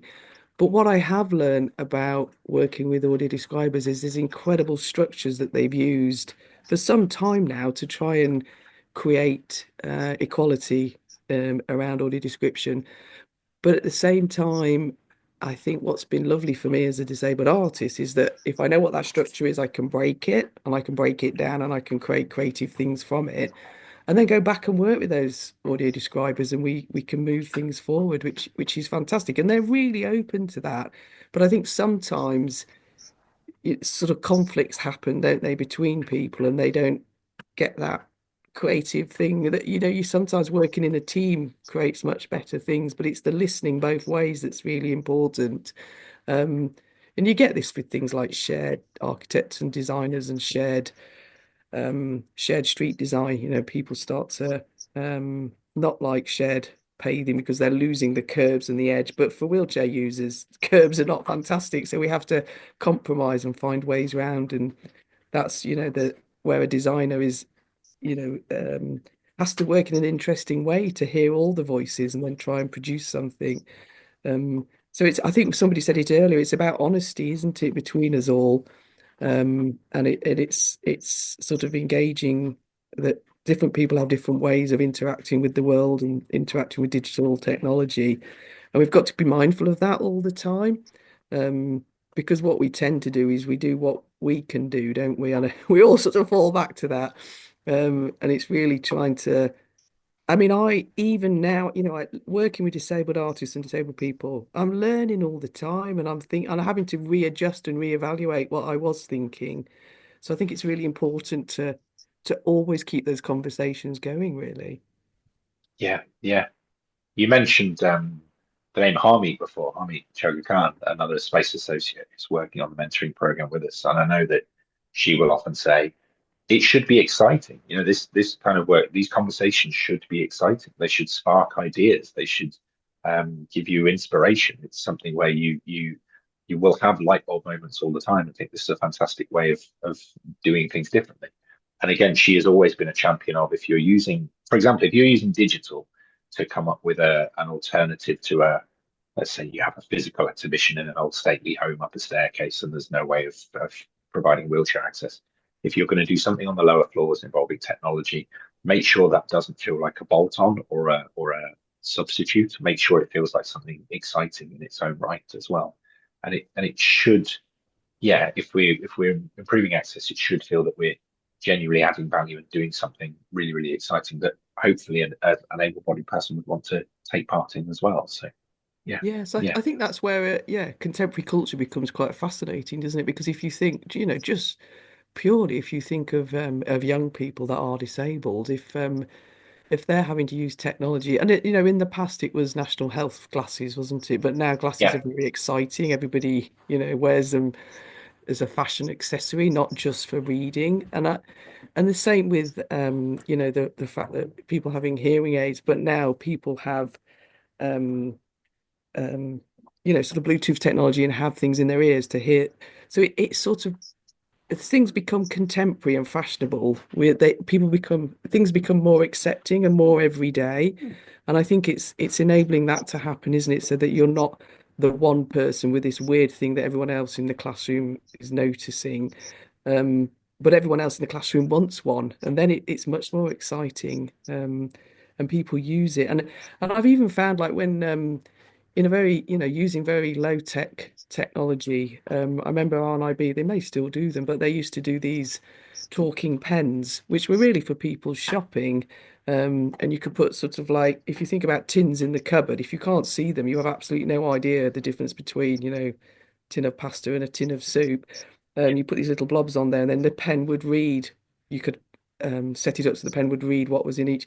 But people use these for exhibitions in quite interesting ways as well, Oh, because nice. you could download MP3 files. And I suppose that's when I'm thinking sort of low tech, because I do work a lot of work with British Council all around the world. And sometimes it's about, using tools that are available to make things accessible to people. But also having them available for everyone, because if you just have the pens in the drawer for when the blind people turn up at the Aberystwyth Gallery, um, then people forget to change the batteries and things. So it's making sure that everybody's using it, so that every day everybody knows, oh, we need to check that's working, and that other audiences can be using it.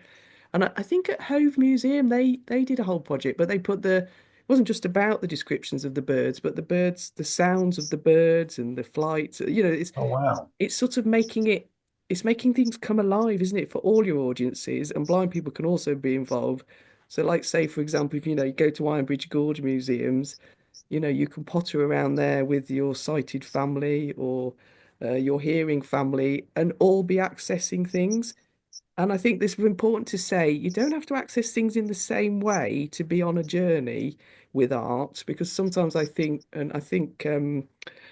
Rachel was talking about that we think about accessibility, making everything accessible, where sometimes there might be choices needed to be made. Because like with my impairments and things, sometimes I think you can make it accessible, and I know it's there, but you know what? I'm so tired of using the accessibility feature. I just want someone else to do it for me. That's the way I want to move forward. But again, that's having choices, isn't it? And that's being able to do that. And we've all talked about funding. I think it's worth sort of saying that funding is really important, but clever tops and techniques from other disabled people are great as well to know about, because they're free often. Um, but also just to recognise, disabled people are, like I have to spend hours filling in benefits forms to get support for access. I live in a rural location, so it's quite tricky to get anywhere. There's no public transport.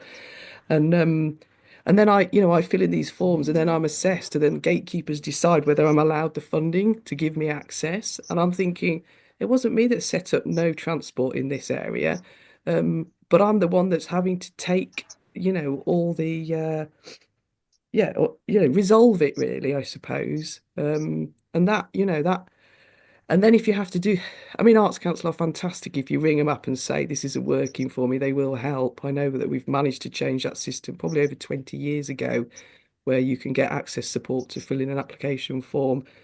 But again, they probably bought, Grantium is an off-the-shelf package, isn't it? It's not fully accessible. Absolutely kills me trying to access it, or even as a CEO of DaDa, trying to upload everything and deal with the activity plans and all of that. And I know it's going to get easier, Arts Council, so I'm not being critical, but it's just we have to keep saying these things, otherwise they never change. Yeah, absolutely.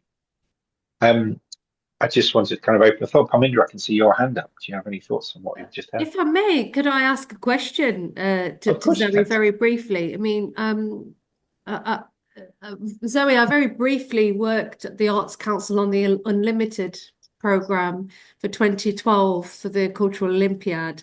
And I remember some of the artists who were disabled creating work in the immersive space,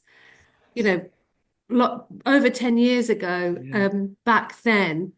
And now reflecting back on that, after listening to you, so ahead of the game in terms of the digital immersive space, and actually forefronting that practice. And sometimes I go to exhibitions and I feel like, oh, I think I might have visited something like this, 15 years ago with, Dash or something else. And do you ever get that sense that there's that story is not out there, that actually disabled artists have been cutting edge Yeah. long before we were having these, when I say we, I'm talking about myself here, Yes. having these conversations about that immersive cutting edge work in Yeah. this digital realm. Come into that. What happens there? And again, be observing things and reflecting.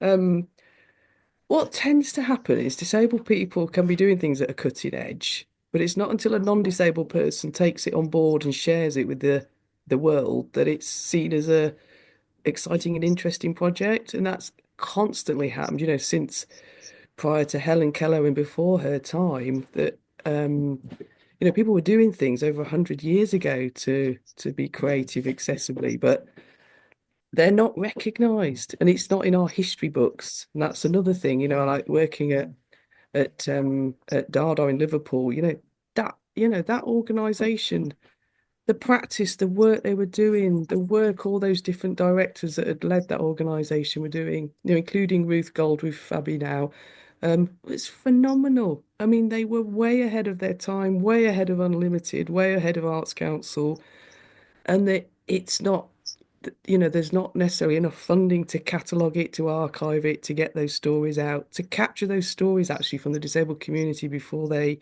sadly, before people die, because people are getting older.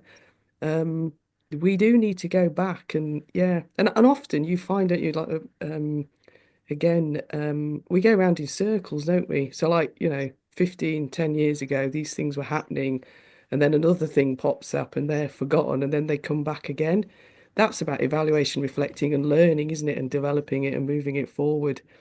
Yeah, we've all, I mean, yes, I've got stuff stashed away that I think, oh my God, that project was amazing during COVID, and people are still not doing it. And one I need to talk about is the photography gallery in London. I mean, they try to open up their their digital photographs, and they called it, I think they called the project, it's still there, you can look on their site, Slow Looking it was called. So it was trying to be open more than just about blind people, about all sorts of opportunities, about looking at visual art, looking at information.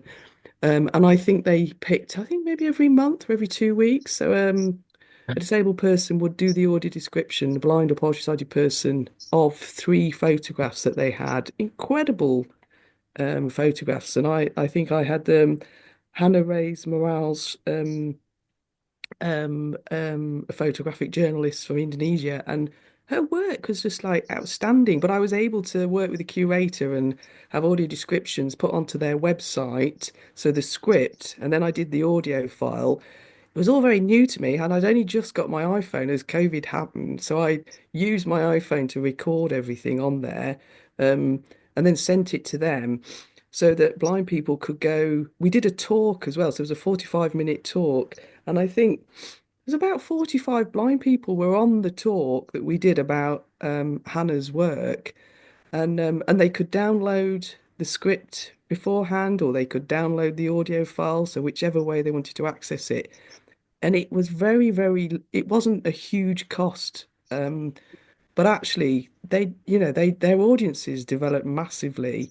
And I still think it's an amazing project, and I've not really seen many other organizations do it. And I keep talking about it, hoping other organizations will do it, because it was just brilliant, absolutely brilliant. And me and the curator had a few disagreements about a few things, and that was often to do with language in descriptions. But I think it was really positive and really good. And then there was something we were talking about yesterday, Rob, about somewhere that I said was really, oh, I can't remember. Can you remember about a fascinating I can check my example? notes. Gosh, sorry, I just can't. I suddenly remembered, but I've forgotten. You did send this to me. I know I've God, got this where was somewhere. it? Sorry, I just can't remember. Yeah. I will try and find that. Just while I do that, I was going to say as well, and again, thank you to everyone for your comments in the chat. We've got a couple of questions we're going to go to in a minute. I Oh just wanted yes, to you'll have address to a say those, couple. Rob. I can't see them. Yeah. So. That's okay. That's okay. I'll bring those up. There's a couple from much earlier on. It's been a really active chat, so they've been sailing past, and I think I've caught all of them. I did want to say a few people had said, would it be possible to get a copy of the chat and the links in the chat emailed through afterwards, please? Yes, we can do that. We can make sure that resources that are being posted in the chat can be sent out to all attendees. So that's absolutely fantastic. Just while I quickly dig out the example from our conversation yesterday, Rachel, I wanted just to come to you as well, and just to kind of see if you had any thoughts on what you've been hearing, and again, how it may be that you've seen some of these challenges on other projects that you've worked on, or again, examples from other organisations that you've seen as well. Just if you have anything that you wanted to comment on. Thank you. Yeah, I mean, something struck me in particular in some of that last conversation about things that have been happening but perhaps gone under the radar for different reasons, and I think I experienced that recently in a project that I'm working on, inclusive immersive. I talked about that in the last part of the session, and going into it was in my eyes, a very small scale R&D testing project, and it ended up becoming, or it has felt like it's become, a much bigger thing. We ended up having a story featured on the BBC. I've had all sorts of organizations and cross-sector. We've had people from Jaguar Land Rover approach us saying, "Oh, we've heard about this project. Can we have a chat with you? We're interested in how you're reaching more diverse audiences," or these sorts of conversations. And I'm thinking of that through now and recognizing that a lot of that's because I work at a huge university and I have a press team that can get information out. And a lot of my work is sort of intersects with enterprise. So, my own LinkedIn posts reach different kinds of audiences, not necessarily sort of arts and culture audiences and things. So there's definitely something there, isn't there, about the kind of role that different people can play. And a lot of the projects I've had, and we've talked about this around the idea of communities, inherently bring together different sectors and different perspectives. So that's helped, I think, us with that sharing, because it does enable it to reach new people and new audiences. And I'm using audiences, really broadly, as in just new people, don't have to be audiences in the arts and culture term. But then it got me thinking, because we're going to be doing some more events later in the year, kind of sharing the things that we're doing about what would be most helpful for that. And I'm thinking, if we can bring in audiences from other sectors, whether that's tech or engineering or automotive, whatever it happens to be. I think Zoe made a good point there about not just doing that piece of the kind of overarching sort of strategic outcomes and the things we all kind of expect that you would hear in terms of what a university might report on a project like this, but actually inviting people to talk about some real like real examples of things, some stories. It's the anecdotes, it's the examples of things that have happened, or the films or whatever that brings it to life, that probably will help other businesses or other organizations or other leaders to say, "Oh, right, that's what you mean. Okay, you actually are doing something there that could be applied elsewhere or of interest elsewhere." Or and again, it probably comes down to something around the way I work, and a lot of it is that kind of economic driver and the more enterprising side of the creative industries. But this, we talk about this idea of like products, services, experiences, what's being produced that can be shared or commodified in some sort of sense. And that, in a lot of ways, that's very much at odds with the way that the arts sector works. I understand that. But in some respects, some of the examples that we've talked about here, you can imagine other businesses, other organizations, brands hearing those ideas, thinking about those ideas, and instantly thinking, that's something I could scale, that could be huge, that could have a big impact for people. So, you're right that loads of those examples are already there and in existence. And I suppose it's unpicking, do we want to expose them more? How would we do that? What would happen if we did? I think there's a lot of potential there, but also a lot that needs thinking through to do that in a really meaningful way, isn't there? Yeah, 100%. Yeah, and interestingly enough, this is starting to touch upon one of the questions we had in the chat, which I might bring up here as well. So it was a question we had from Sorsha, I think, who said, in my access support roles, I feel I am constantly advocating and trying to tackle balance between lots of collaboration with people with lived experience and protecting people from harm when bad access mistakes are made. So again, I'm starting to touch upon fear of failure, but also again making sure we are protecting the people that we're working with as well. Sources said, "Do you have any advice?" And I just wondered if anyone had any thoughts on that topic. Can you just say that again, Rob? Sorry. Of course I can. Yeah. So it was someone who said, "I feel I'm constantly advocating and trying to tackle balance between lots of collaboration with people with lived experience, but then protecting people from harm if and when bad access mistakes are made." So, it may be that Sorsha wants to add something to that in the chat, but it feels like maybe people are trying to be kind of open door and collaborative, but are kind of making mistakes really that are probably causing more harm than good. Yeah. No, I do understand that. And, that, at DaDa, we're putting a festival on and we'd want it to be digitally accessible to everybody, but budgets and funds and capacity in the team, we know it can't be. So we're having to pick things, certain things that we can work on and build on that and say to people in an honest way, we want that feedback and we will build on it. I think the other thing is, if possible, and if you can, as an organisation or even as an individual working in an organisation, is finding the right disabled facilitator to work with you, so that because I often think sometimes if a disabled person's there with other disabled people, the conversation shifts and the conversations change, and you can move from trying to explain everything to actually having more in-depth conversations, and that helps. Yeah, absolutely. Does anybody else want to add to that as well? Don't worry if not.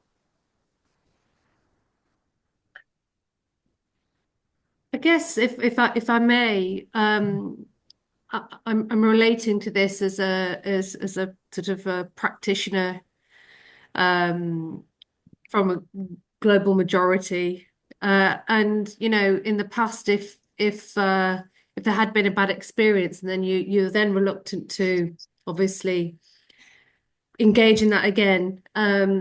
And I think what I've seen now is a culture of, and I think this needs to be done sensitively, not necessarily, it's not always done the right, but actually calling it out when it happens, and actually letting that organization know when it happens. And I don't think I had the confidence to do that when I was a young producer, creative. But I think that there is a generation who are definitely more comfortable doing that, and perhaps that's one of the ways that we might be able to challenge that. Yeah, absolutely. Absolutely. That's great.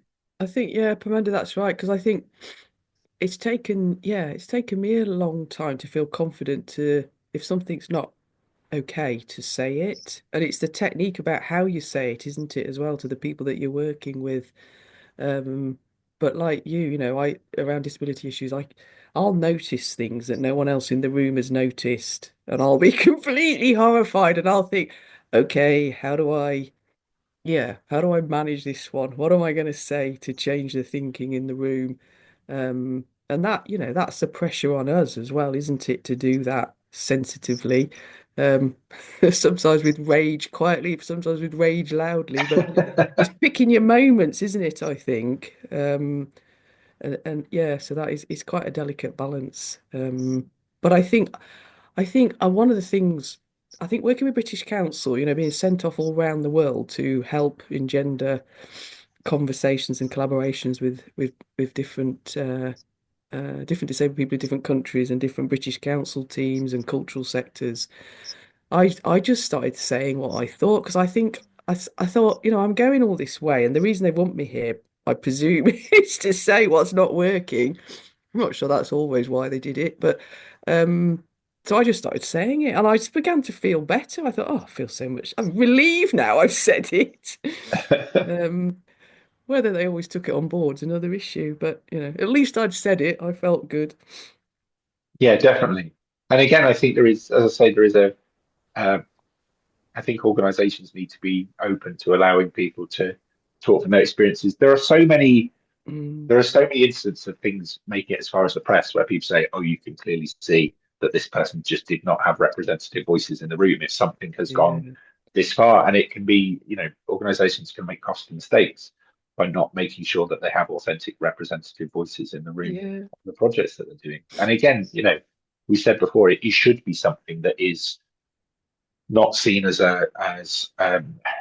problems. It shouldn't be seen as, okay, this is going to kind of hold things back. I know, Zoe, you've talked a lot about the metaphor of architecture as an art form as well, where old architects might make a great big building with imposing stone steps leading up to the front door, and then they have to, solve that problem and start putting ramps on or whatever that might have to be, and complaining that they're having to do that they're having to kind of change their mind, rather than engaging with the idea of creating buildings that are inclusive for everyone and seeing that as an exciting, nourishing, creative challenge that it should be as well. Yeah. I now I remember actually the example I was going to give earlier, which matches in with what we were saying, is it was working with Arvon, the Arvon Foundation. I'm sure Natasha doesn't mind me saying, but they'd asked me to look at their website, just as I suppose, as a freelancer consultant to look at accessibility. And I think what was interesting was I looked at the website and I thought it's not, it's not the website that's the barrier here. There's other layers going on, like disabled people aren't visibly present on any of the pages. Sure. So there was some fundamental issues which they've tackled and managed and now got, many more programs available for disabled writers, which is fantastic. So I think it's that it's all these things, isn't it? It can start small, but it does open up fantastic opportunities for arts organisations to engage with much bigger audiences, much more workshops in different ways. And online, they can do that online. Yeah, yeah, that's fantastic. Um, Speaking of online, and there's been a bit of conversation about this in the chat as well. A lot of people are thinking back to when we were under lockdown. So during COVID, it felt like a lot of organizations, particularly creative and arts organizations, were doing a lot of things for at-home audiences that were indirectly massively benefiting the disabled community as well, disabled audiences as well, even if maybe the creative organization hadn't been thinking in that way when they initially set out to do these things. And it's quite notable that a lot of organizations seem to have rolled back that activity. So it feels like COVID, someone's commented, I can see that obviously it was a scary time. Toria, thank you for this. As a chronically ill artist with ME, things became a lot more accessible at the same time as it being a scary time. We've spoken to a number of people, a number of neurodiverse audiences as well, said suddenly I could experience theatre in a way that I didn't feel comfortable doing it in a kind of crowded public space. But it did feel that those audiences maybe were kind of disregarded once the doors to exhibition spaces and performing spaces could be opened again. It feels like quite a lot was learned there. A lot of experimentation took place really, really quickly. There was some really rapid learning curves. But it kind of feels like a lot of those learnings have sort of been disregarded a little bit. Is that, I might be being overcritical. I might be. No, you're completely accurate, actually, Rob. And I think what we've all got to recognise, funders, institutions, and us as individual artists, is that I suppose we've sort of thrown into the sort of COVID scenario and trying to, open up culture and make it available to everyone. But we haven't got any strategies to take that forward or sustain it. Yes. And that's what we need to be working on. And we need help to do that, I think, from people that are good at doing that. Because it's quite hard, isn't it? If you just, you're battling as an organization to put up, to put projects on, to make things happen, to fund the building costs, to fund the programs. It's how do we embed that not just across accessibility, but across the organization's thinking. And Yeah. I know some organizations are doing it, but then they've probably got whole teams, haven't they, working on it. But we can't all do that, and we do need something, which I know the space does a lot of that as well for us, but it's a bit more than that, isn't it? That we need to continue that all of that happened that was incredible for like as a disabled person, you might have a fatigue condition or you can't go to whatever it is, but you still want to be part of it and see it and access it. How do we continue that? Yeah. Yeah, absolutely. I have one more question that I'm going to ask, and this kind of sets up some of the conversations we're going to have this afternoon as well, where someone had said, talking about social media platforms as ways of communities connecting around a particular topic. And someone has said the move to safer social media platforms is something I believe most arts organizations are talking about or considering. So again, there have been shifts, and some of these trends I think have been political. Some of these are around the cultures or that are taking place on these platforms as well. And it does feel like there is a bit of a shift in the landscape in people kind of moving on to different social media platforms. But someone said, is this likely to leave some communities or audiences out of the conversation? For example, those who are less digitally literate being asked to take up new platforms. Are there any recommendations for balancing organizational values with concerns about this sort of inclusion or exclusion?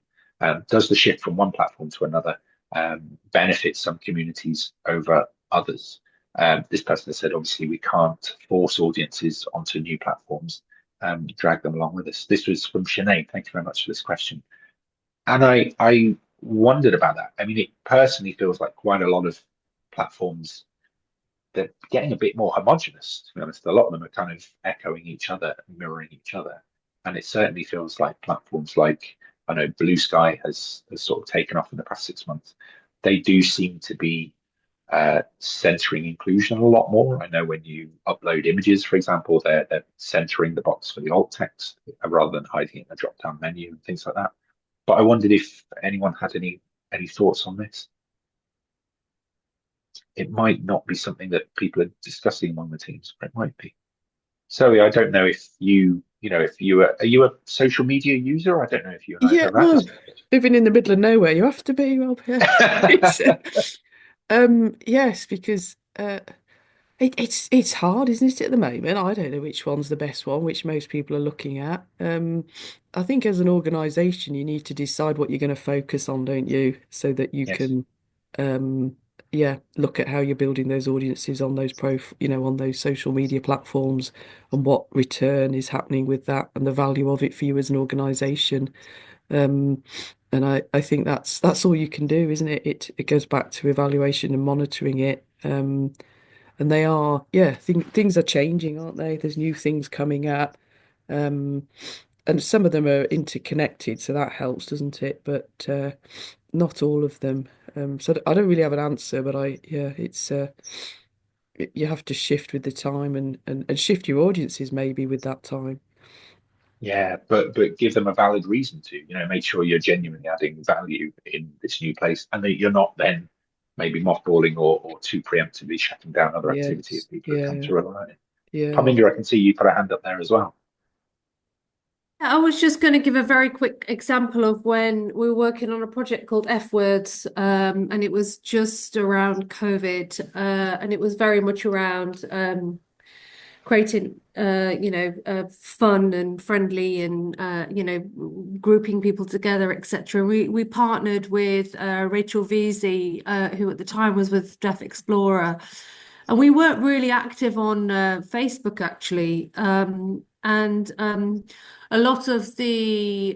number of the artists who are hard of hearing and deaf, who worked on that project with us, reintroduced us back to that flat platform because that was the one that suited deaf community at that time, and it was really busy.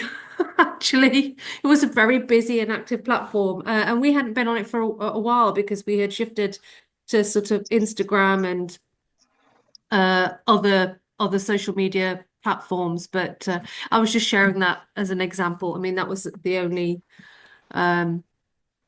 sort of live experience really. Yeah, that's terrific.